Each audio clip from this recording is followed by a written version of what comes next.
Okay, so your annual's coming.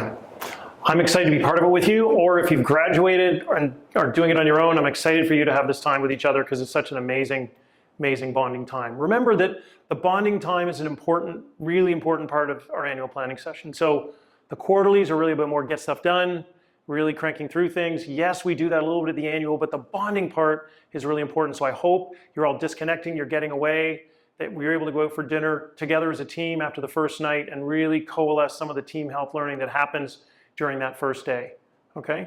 So I'm not gonna go over everything about planning, preparing for this day, because I've done a quarterly video. Look at the quarterly video, watch the quarterly video for a really deep dive on some of the work you need to do, but I wanna talk about some things that are specific to the annual that make it different than preparing for a quarterly.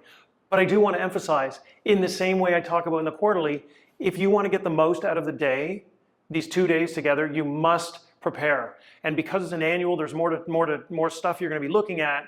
You're going back a year, not just 90 days. You probably need to spend 4 or 5 hours, give yourself 4 or 5 hours to fully prepare for this day, okay?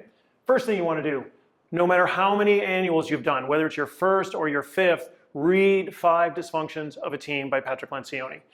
I've read this book probably 15 or 20 times. Every single time I read it, I get another new little bit of information out of it. Every single time before your annual, you must read this. If you don't want to read it, listen to it. If you don't want to listen to it, look up some videos on the internet. There's a ton of videos on YouTube of Pat Lencioni speaking.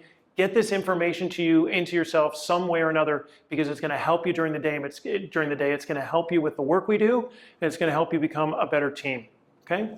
Get a good night's rest. These are 2 very tiring days. There is a lot of work that needs to happen. So get a good night's rest and eat a healthy breakfast. You're gonna be doing so much thinking and working that consumes huge amounts of calories. So please be ready and rested to do the work. Have healthy snacks in the room. Have a good lunch. Make sure you're getting out and walking around to get fresh air on breaks or at lunch. The more you take care of your body during those 2 days, the better kind of work that we're gonna be able to do.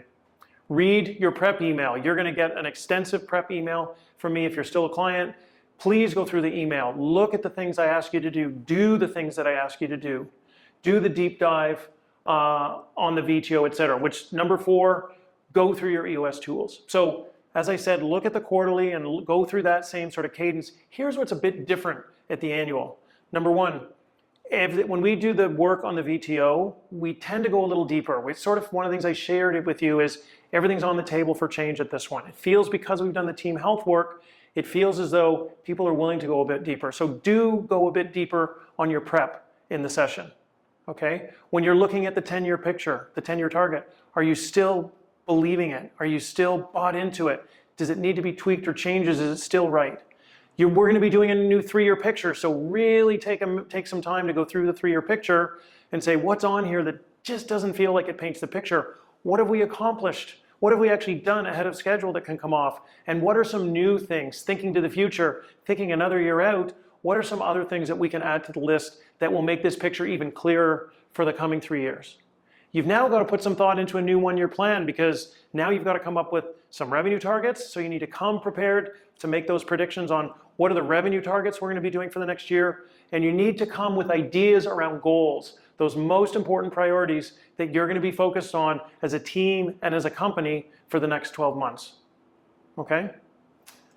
The last thing I want to say about this is that this is an incredibly powerful time for you as a team. It's a time where you're in a bond, you're going to create new stuff. It's fun. Do the work, have fun. I hope you have a great annual, whether I get to be part of it, whether you're doing it on your own, and keep doing the work to get better as a company and as a team.